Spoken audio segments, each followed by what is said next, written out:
23 जून साल 2018 दोपहर के करीब 1 बजे थे।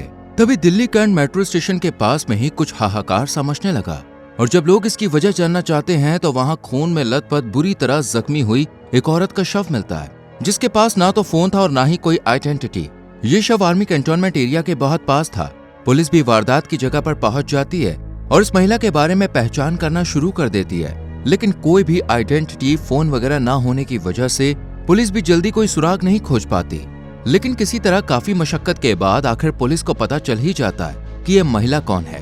इस शव को देखकर लग रहा था कि यह हिट एंड रन केस का मामला है, लेकिन जो खुलासा होता है उससे तो पुलिस भी दंग रह जाती है। कौन है इस महिला का कातिल, कैसे इसे इतनी बेरहमी से मारा गया और आखिर इस महिला की खता क्या थी? सभी सवालों के जवाब जानेंगे आज की इस वीडियो में, इसलिए वीडियो के एंड तक बने रहिए। कहानी की शुरुआत होती है कैंट मेट्रो स्टेशन के नजदीक से, जहाँ कुछ अलग ही हड़कंप मचा हुआ था। दरअसल यहाँ पर एक महिला का शव बुरी हालत में पाया गया था। आसपास के लोगों ने जब इसे देखा तो उनके दिल दहल गए और देखते ही देखते यहाँ लोगों का मेला लगने लग गया। पुलिस को इस बारे में इत्तला दी गई। शव का नाम सुनते ही पुलिस भी तुरंत ही यहाँ आ जाती है।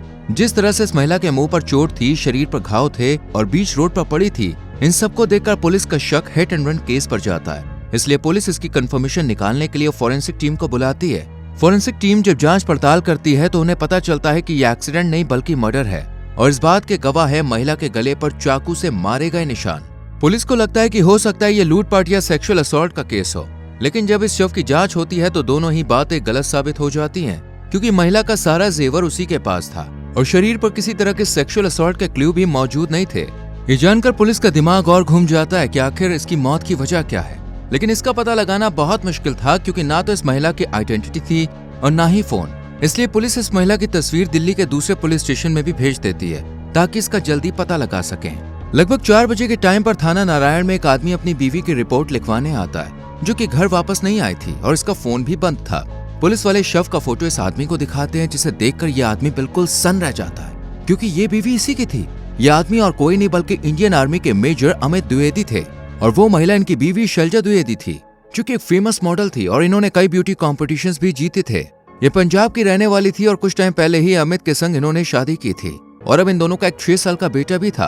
अमित द्विवेदी का कुछ समय पहले ही दिल्ली में ट्रांसफर हुआ था, इसलिए पूरा परिवार दिल्ली में हंसी खुशी रह रहा था। अब चूंकि ये नामी ग्रामी परिवार का केस था, इसलिए जल्द ही पुलिस आरोपी की छानबीन में जुट जाती है और सबसे पहले अमित द्विवेदी से इस बारे में पूछा जाता है, जिसमें पुलिस को पता चलता है कि शैलजा द्विवेदी का कुछ ही वक्त पहले एक छोटा सा एक्सीडेंट हो गया था, जिसका इलाज वो दिल्ली के आर्मी हॉस्पिटल में करवा रही थी। डॉक्टर की सलाह पर पैर में चोट लगने के कारण ये फिजियोथेरेपी ले रही थी और आज भी ये आर्मी की तरफ से मिली गाड़ी में आर्मी हॉस्पिटल के लिए ड्राइवर के साथ गई। लेकिन जब ड्राइवर इन्हें हॉस्पिटल से लेने गया तो डॉक्टर्स ने बताया कि वो तो आज थेरेपी के लिए आई ही नहीं है। शैलजा के गायब होने की खबर मिलते ही अमित शैलजा का फोन लगाने की कोशिश करते हैं, लेकिन फोन बंद था।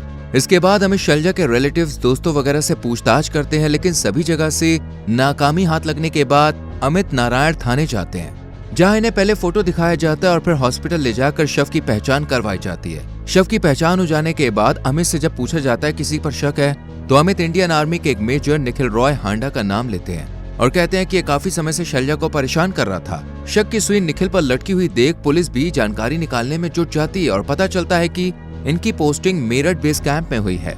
इसके बाद पुलिस हॉस्पिटल के बाहर जब कैमरे की रिकॉर्डिंग देखती है तो फुटेज में शैलजा आर्मी हॉस्पिटल के बाहर दिखती है और कुछ ही मिनट में यहाँ पर एक सिल्वर कलर की गाड़ी आके रुकती है, जिसमें से एक आदमी निकलता है और दोनों में थोड़ी बातचीत होती है और फिर शैलजा इसी कार में बैठकर चली जाती है। इस आदमी को निखिल ही माना जाता है और जब निखिल की कॉल हिस्ट्री चेक की जाती है तो पता चलता है कि शैलजा की मौत से कुछ देर पहले निखिल और शैलजा की लोकेशन एक ही थी। साथ ही इन दोनों की 23 जून की सुबह 10 से 12 बजे के बीच बात भी हुई थी। ये सबूत मिलने के बाद पुलिस 24 जनवरी को 6 टीमें बनाकर निखिल हांडा की तलाश में जुट जाती है। हर जगह छानबीन करने के साथ पुलिस दिल्ली से मेरठ जाने वाले रोड पर सीसीटीवी कैमरा जब चेक करती है तो इन्हें एक टोल नाके पर वही सिल्वर गाड़ी नजर आती है, जिसमें शैलजा बैठी हुई थी। आगे की जानकारी से पुलिस को निखिल का दूसरा मोबाइल नंबर भी मिल जाता है, जिसे ट्रेस करते हुए पुलिस मेरठ के आर्मी बेस कैंप में जब पहुंचती है तो पता चलता है कि निखिल हांडा अभी यहीं से निकला है। इसलिए पुलिस फौरन बताए हुए रास्ते पर उसका पीछा करने निकल पड़ती है और आखिरकार निखिल पुलिस के हाथों लग ही जाता है। पुलिस निखिल को दिल्ली लाकर पूछताछ का सिलसिला शुरू करती है और यहाँ राज खुलने लगते हैं। निखिल बताता है कि शैलजा से वो पहली बार 2015 में मिला था, क्योंकि इसी दौरान निखिल और अमित दोनों की पोस्टिंग नागालैंड के दीमापुर में हुई थी। निखिल हांडा तो अकेले रहते थे, लेकिन अमित द्विवेदी अपनी बीवी शैलजा और अपने 6 साल के बेटे के साथ शिफ्ट हो गए थे। अमित और निखिल दोनों एक ही साथ काम करते थे, इसलिए दोनों के बीच जान पहचान हुई। और फिर कुछ टाइम के बाद अमित ने निखिल को अपने घर पर इनवाइट किया। यही पहली बार निखिल ने शैलजा को देखा और दोनों में थोड़ी बहुत बातचीत भी हुई।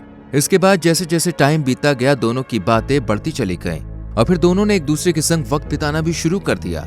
दोनों फोन कॉल के जरिए एक दूसरे से बात करते थे। शुरुआत में तो शैलजा और निखिल कॉलिंग पर ही बात करते थे, लेकिन वक्त बढ़ने के संग संग इन्होंने वीडियो कॉलिंग करनी भी शुरू कर दी थी। और वीडियो कॉलिंग तब होती थी जब अमित ड्यूटी पर होते। ऐसे ही शैलजा और निखिल के बीच में दोस्ती बढ़ती चली गई। दोनों ने कभी भी अमित के सामने इस बात का खुलासा नहीं किया। ये दोनों छुप छुप कर एक दूसरे से बातें करते थे। अमित के पीठ पीछे ये खेल करीब 3 साल तक चला, यानी मुलाकात 2015 से आखिर साल 2018 तक। लेकिन जल्द ही इस खेल का भी पर्दाफाश हो जाता है। एक दिन जब निखिल और शैलजा एक दूसरे से वीडियो कॉल पर बात कर रहे थे, तभी अमित आ जाते हैं और शैलजा को निखिल से बात करते हुए पकड़ लेते हैं। अब क्योंकि सबूत भी सामने था, इसलिए यहाँ इन दोनों का कोई बहाना नहीं चलता। अमित अपनी पत्नी शैलजा को इस बात के लिए काफी डांटते हैं, फटकारते हैं और वार्न करते हैं कि तुम निखिल से आज के बाद फोन पर बात नहीं करोगी। इस बात को लेकर दोनों के बीच में थोड़ी बहुत बहस भी होती है, लेकिन शैलजा मान जाती है। वही बात अमित निखिल से भी कहते हैं कि अगर तुमने मेरी बीवी से कोई भी कांटेक्ट रखने की कोशिश की तो अच्छा नहीं होगा। इस घटना के बाद शैलजा और निखिल कुछ टाइम तक एक दूसरे से बात नहीं करते और ना ही मिलते जुलते हैं। लेकिन कुछ समय के बाद दोनों के बीच कॉलिंग का सिलसिला फिर से स्टार्ट हो जाता है, जिसकी खबर अमित को नहीं लगती। थोड़े टाइम के बाद अमित का ट्रांसफर दिल्ली में हो जाता है और अमित अपनी फैमिली के संग दिल्ली चले आते हैं और दिए गए आर्मी क्वार्टर में अपने परिवार के संग रहने लगते हैं। निखिल ने बताया कि उसका ट्रांसफर अमित से पहले ही मेरठ आर्मी बेस में हो गया था, यानी अब शैलजा और निखिल के बीच में दूरियां थी। साथ ही निखिल ने यह भी बताया कि हमारी वीडियो कॉलिंग पर पकड़े जाने के बाद शैलजा मुझसे कुछ महीने तक बिल्कुल भी वास्ता नहीं रखती थी, लेकिन जब निखिल बात करने के लिए ज्यादा फोर्स करता तो वो मान जाती। लेकिन अब शैलजा निखिल से बात करने से कतराने लगी थी, इसलिए मई के महीने से ही शैलजा निखिल से कम बात करती थी और जून में तो ये निखिल का फोन भी रिसीव नहीं करती थी, जबकि निखिल बार बार कॉल करता और कहता कि मैं तुमसे ही शादी करूंगा, इसलिए तुम अमित को छोड़ दो। हालांकि निखिल भी फैमिली वाला था, लेकिन शैलजा के प्यार में वो पागल हो चुका था। इसी बीच शैलजा का एक्सीडेंट हो जाता है, जिसका इलाज वो आर्मी हॉस्पिटल से करवाती है और ये खबर निखिल को पता चल जाती है। इसलिए निखिल हांडा 2 जून को दिल्ली आकर आर्मी हॉस्पिटल में माइग्रेन के इलाज के बहाने अपना इलाज करवाता है ताकि वो शैलजा से मिल सके। लेकिन ये चाल भी काम नहीं आती, इसलिए निखिल अपने ठीक ठाक बेटे को ही बीमार बताकर उसे इसी हॉस्पिटल में भर्ती करवा देता है। बेटे की वजह से इसे छुट्टी भी मिल जाती है और निखिल हॉस्पिटल में रुककर ही शैलजा से मिलने की कोशिश में लगा रहता है। आखिरकार ये चाल काम कर जाती है और शैलजा निखिल से मिलने जाती है। दोनों बात करते हैं और निखिल के कहने पर शैलजा अब निखिल का फोन उठाने लगती है, लेकिन अब भी पहले जैसी बात नहीं थी। लेकिन निखिल की जिद से शैलजा बात करना, मुलाकात करना शुरू कर देती है। एक दिन कॉल पर निखिल शैलजा से जब कहता है कि तुम अमित को छोड़कर मुझसे शादी कर लो, तो शैलजा मना कर देती है। इस पर निखिल कहता है ठीक है, बस मुझसे एक बार मिल लो, उसके बाद मैं तुम्हारा पीछा हमेशा के लिए छोड़ दूंगा। ये सुनकर शैलजा भी मुलाकात के लिए राजी हो जाती है और फिर दिन आता है 23 जून 2018 का, जहां शैलजा डेली की तरह से आर्मी हॉस्पिटल में ट्रीटमेंट के लिए जाती है। लेकिन आज शैलजा हॉस्पिटल में अंदर जाने से पहले कुछ देर बाहर ही रहती है और थोड़ी ही देर में सिल्वर कलर की गाड़ी आती है जिसमें निखिल होता है, जो शैलजा से बात करता है और फिर शैलजा को अपनी कार में बैठा कर ले जाता है। आगे निखिल ने बताया कि कार में थोड़ी दूर तक हम जाते हैं, लेकिन फिर एक जगह रुक जाते हैं और दोनों के बीच बातचीत का सिलसिला शुरू होता है। यहाँ निखिल शैलजा पर दबाव बनाता है कि अमित को छोड़ दो और निखिल से शादी करे वो।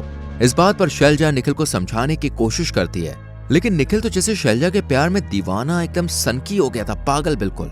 इसलिए वो शैलजा की कोई बात नहीं सुनता, बल्कि कार में ही शैलजा के सामने अपनी बीवी को फोन लगाता और कहता है कि मैं तुम्हें तलाक दे रहा हूँ, क्योंकि अब मैं तुम्हारे साथ नहीं रहना चाहता, मैं अब दूसरी शादी करने जा रहा हूँ। और इतना कहकर फोन कट कर देता है। ये दीवानगी देखकर शैलजा भी घबरा जाती है। निखिल शैलजा से कहता है कि तुम भी अमित से जल्दी से तलाक ले लो, अलग हो जा और फिर हम दोनों शादी कर लेंगे, साथ में रहेंगे। लेकिन शैलजा अमित को छोड़ने के लिए राजी नहीं थी। इसी बात को लेकर दोनों के बीच में कार में झगड़ा शुरू हो जाता है और शैलजा निखिल से कहती है कि मैं और तुम बस एक अच्छे दोस्त हैं, मैं तुम्हें दोस्त से ज्यादा कुछ और नहीं मानती, इसलिए मैं तुमसे शादी नहीं कर सकती। आगे शैलजा निखिल को धमकाते हुए कहती है कि अगर तुमने मेरा पीछा नहीं छोड़ा और फोन करना बंद नहीं किया तो मैं आर्मी में तुम्हारे अगेंस्ट शिकायत दर्ज करवाकर कोर्ट मार्शल करा दूंगी। ये धमकी सुनकर निखिल का गुस्सा 7वें आसमान पे पहुंच जाता है और निखिल गुस्से में शैलजा से कहता है कि अगर तुम मेरी नहीं हुई तो तुम किसी की नहीं होगी। इतना कहते ही निखिल शैलजा का गला पकड़ लेता है और चाकू निकालकर शैलजा के गले पर रख देता है और वार करने लगता है। निखिल की पकड़ से बच पाना शैलजा के बस में नहीं था, इसलिए ये सिसकती हुई दर्द में यहीं दम तोड़ देती है। शैलजा की मौत के बाद निखिल भी घबरा जाता है और सोचने लगता है कि आखिर कैसे अपने आप को बचाया जाए।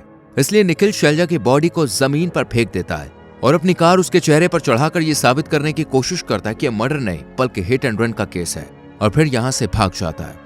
जिसके बाद बॉडी पुलिस को मिलती है और केस यहाँ तक पहुंच जाता है। मर्डर करने के बाद निखिल शैलजा के फोन को कुछ दूर रखे कूड़ेदान में डाल देता है और दिल्ली में जिस घर में वो रह रहा था वहां जाकर खून के दाग मिटाने के लिए नहाता है और फिर तैयार होकर आर्मी हॉस्पिटल के पास वहां का हाल पता करता है। लेकिन अभी सब शांत था। अब चूंकि कार में खून के निशान थे, इसलिए निखिल कार को धुलवाने दिल्ली की जगह मेरठ चला जाता है ताकि पकड़ा न जा सके। लेकिन इतनी कोशिशों के बाद भी पुलिस आखिरकार निखिल तक पहुंच जाती है और निखिल को 14 दिन के पुलिस रिमांड में भेजा जाता है। और सबूत इकट्ठा करने के दौरान पुलिस को निखिल की कार से 2 चाकू मिलते हैं जो कि शैलजा के खून के हिस्सेदार थे। पुलिस शैलजा का फोन भी ढूंढ निकालती है। निखिल का कहना था कि उसने अचानक से गुस्से में आकर शैलजा को मार दिया, लेकिन जब निखिल का फोन चेक किया गया तो पता चला कि निखिल ने एक दिन पहले ही कैसे मारा जाए, कैसे सबूत मिटाए जाए, ऐसे कई सारे तरीके इंटरनेट पर खोजे थे। यानी कि ये एक प्री प्लान्ड मर्डर था। पुलिस को यह भी पता चलता है कि निखिल 2 फोन चलाता था, जिसमें से एक फेसबुक अकाउंट पर उसकी रियल आईडी थी जबकि दूसरे पर फेक। निखिल दूसरी लड़कियों से भी बात किया करता था। ये सब पता लगने के बाद पुलिस ने निखिल को जेल की सलाखों के पीछे डाल दिया और अभी केस की कार्रवाई और सजा मिलना बाकी है। आपको क्या लगता है दोस्तों, निखिल को कौन सी दर्दनाक सजा मिलनी चाहिए? कमेंट सेक्शन में जरूर लिखें। वीडियो को लाइक और शेयर करके चैनल को सब्सक्राइब करें और बेल आइकॉन प्रेस करें, जिससे आपसे आने वाली वीडियोस मिस ना हो। मिलते हैं आपसे अगली वीडियो में। Till then bye bye, take care.